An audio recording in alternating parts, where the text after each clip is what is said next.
Hi, welcome to Bass Guitar Review. My name's Ralph.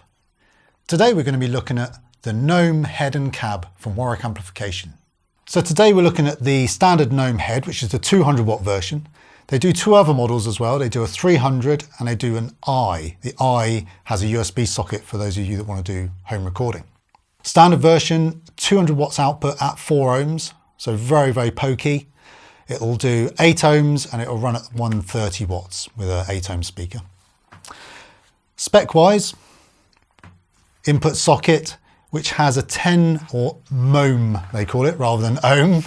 So it has a 10 mohm input. So this means you could use an active bass or passive bass straight in there. You don't have to have a dB pad or switch or anything like that, or reduce the output from your active bass. Just plug it straight in and then just adjust that input gain accordingly.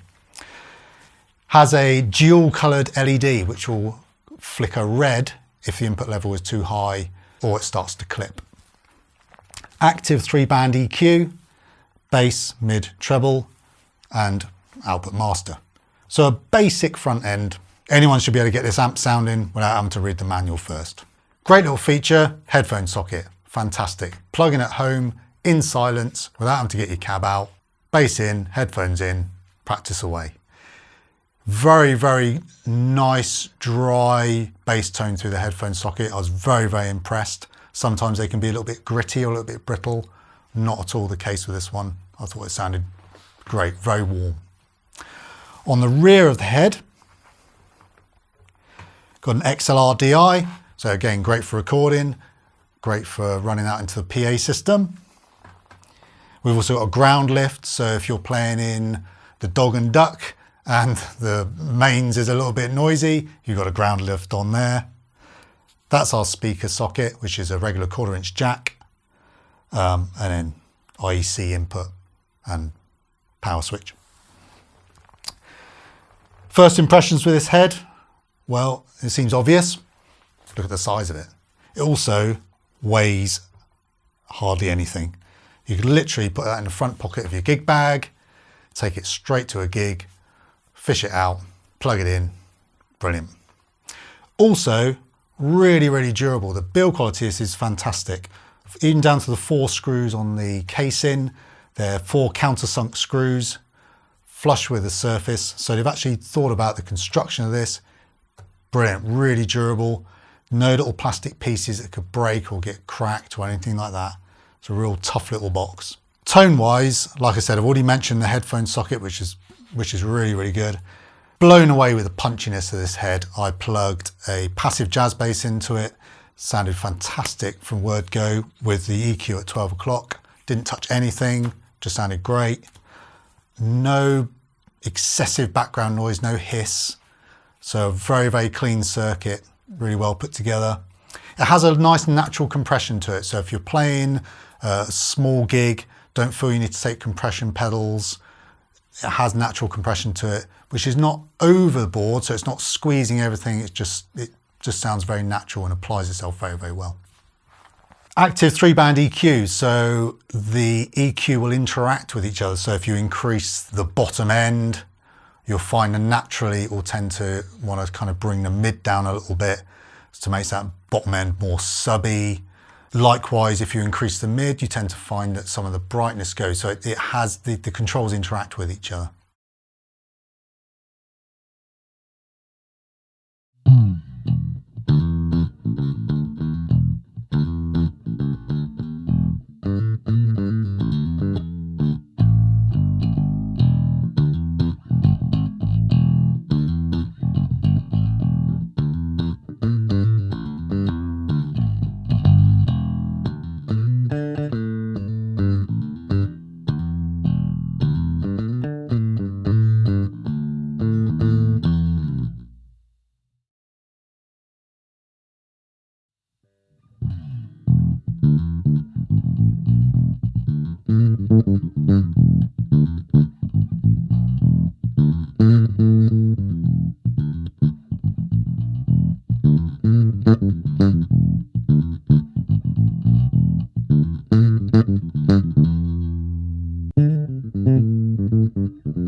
So today we've paired the Gnome head with the Gnome 104 cabinet. So it's a 10-inch speaker, 4 ohms, hence 104. They do it in an 8 ohm option, so that would be 108. They also do a 2x10 version, so they do quite a range of different cabs. We've paired it with the 4 ohm cab because we want to get the maximum power out of the head. So it's 200 watts at 4 ohm, hence the 4 ohm cab. All in all, I have to say the construction of this cab is absolutely superb. They've got a steel grille on the front, so it gives it really good protection. This mottled hard finish as well, really, really durable. With the carpet finishes, you tend to find they can get really fluffy, or sometimes they can tear.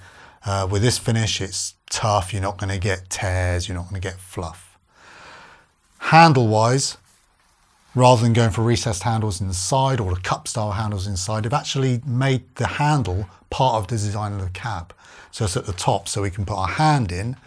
That is also the handle, plus, which is genius, it also doubles up as a bass port as well, so it allows the air to move in and out of the cab, maximising some of the low end frequencies.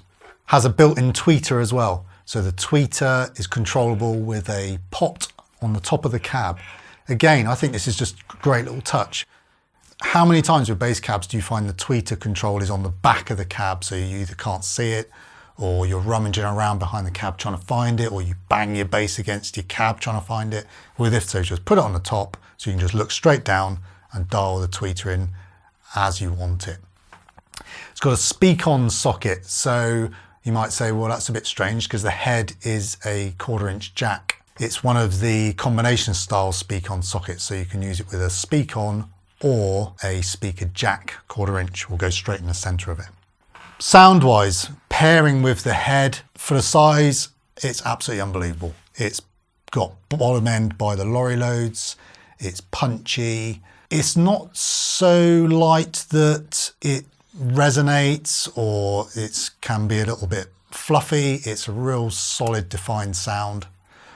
Pairs brilliantly with head. I tried it for a good few hours with a 4-string jazz bass and it was absolutely brilliant. And I thought, well, let's just put it through its paces. So I put a 5-string through it and it handles a low B absolutely brilliantly. Now we know there are loads of Class D heads coming on the market constantly, and we know there are loads of little compact bass cabs coming on the market all the time. But with the Gnome series, I think Warwick have actually brought something very different to the table. I think the cab has its own characteristics, the head has its own characteristics, and I think they've really carved a niche for themselves with this range. Absolutely superb. Price-wise, what are you looking at? I've found the head advertised for areas around £150. The cab, I found it for around £200, which I think is just unbelievable value. Thanks for watching. Please remember to click the bell icon and hit subscribe to be notified of future videos, and we'll see you next time on Bass Guitar Review.